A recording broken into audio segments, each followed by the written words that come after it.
हम भीम आर्मी वाले हैं, ना तुम्हारे हमलों से डरे हैं, ना तुम्हारे गोली से डरे हैं, ना आने वाले समय में डरेंगे। मरवाना चाहते हैं? सुबह से गाड़ी नहीं दी तुम लोगों ने, ड्रामा निकाल रखा है और अब आए हो तो आगे ठुमके लगाते चल रहे और ये नहीं देखा कि वो लोग पथराव करे हमारे लोगों पे, अब बाद में हमारे लोग गलती निकाल रहे। चंद्रशेखर जी सिर्फ दलित समाज के नेता तो नहीं है। चंद्रशेखर जी अगर सदन में गरजते हैं तो आप उनका वीडियो देखिए, उनका स्पीच देखिए, कहीं किसी मंच का स्पीच उनका देखिए, क्या वो जाति का नाम लेकर के कहीं गरजते हैं? क्या जाति को टारगेट करते हैं किसी को? अगर वो सदन में बात रखते हैं या बाहर खुलेआम मंच पर बात रखते हैं, कमजोर वर्ग की बात रखते हैं, वो मानवता की बात रखते हैं, वो संवैधानिक बात रखते हैं, वो सबके बराबरी सम्मान की बात करते हैं कि हमें बराबरी का हक दो, हमारे कमजोर समाज के लोगों को बराबरी का हक दो। वो ये तो नहीं कहते कि ब्राह्मण पर जुल्म करो, वो ये तो नहीं कहते हैं कि हमारे दलित समाज को ही सारा खजाना लुटा दो, दे दो, ये तो नहीं कहते हो। तो फिर चंद्रशेखर जी जैसे मानवता के पक्षधर ऐसे राजनेता पर जानलेवा हमला क्यों? ये हम घोर भर्त्सना करते हैं और हमला करने वाले पर कड़ी कार्रवाई भारत सरकार करे। इस देश में अम्बेडकर का अपमान किया गया, इस देश में ज्योतिबा फुले सावित्रीबाई फुले का अपमान किया गया, इस देश में पेरियार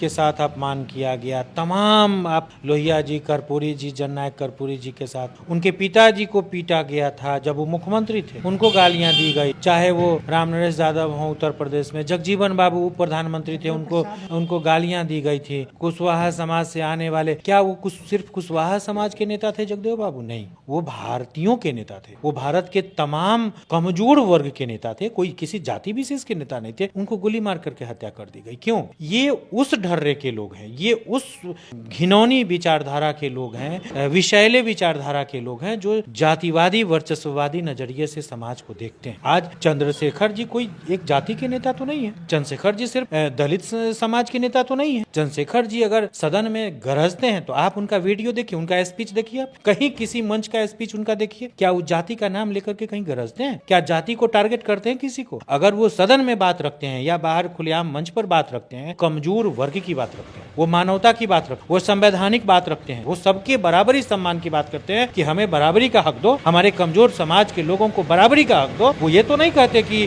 ब्राह्मण पर जुल्म करो, वो ये तो नहीं कहते हैं कि हमारे दलित समाज को ही सारा खजाना लुटा दो, दे दो, ये तो नहीं कहते हो। तो फिर चंद्रशेखर जी जैसे मानवता के पक्षधर ऐसे राजनेता पर जानलेवा हमला क्यों? ये हम घोर भर्त्सना करते हैं और हमला करने वाले पर कड़ी कार्रवाई भारत सरकार करे। आजाद जो है कि वो प्रशासन में भड़क रहा है पुलिस पर, वो कह रहे हैं कि ये सुरक्षा नहीं दे पा रहा, 3-4 लोग हो, इससे क्या होगा? क्या जायज बात है, जायज बात है। एक सांसद हैं, वो देश चलाने वाले सर्वोच्च सदन के सदस्य हैं, वो ये भारत है। ये क्या हो रहा है भारत में? एक सांसद पर जानलेवा हमला हो रहा है और उस जानलेवा हमला वो तब हो रहा है जब वहाँ उत्तर प्रदेश सरकार, योगी आदित्यनाथ की सरकार की पुलिस वहाँ है, वहाँ मौजूद है और वहाँ पुलिस प्रशासन के सामने में चंद्रशेखर जी पर हमला हो रहा है, एक सांसद पर हमला हो रहा है।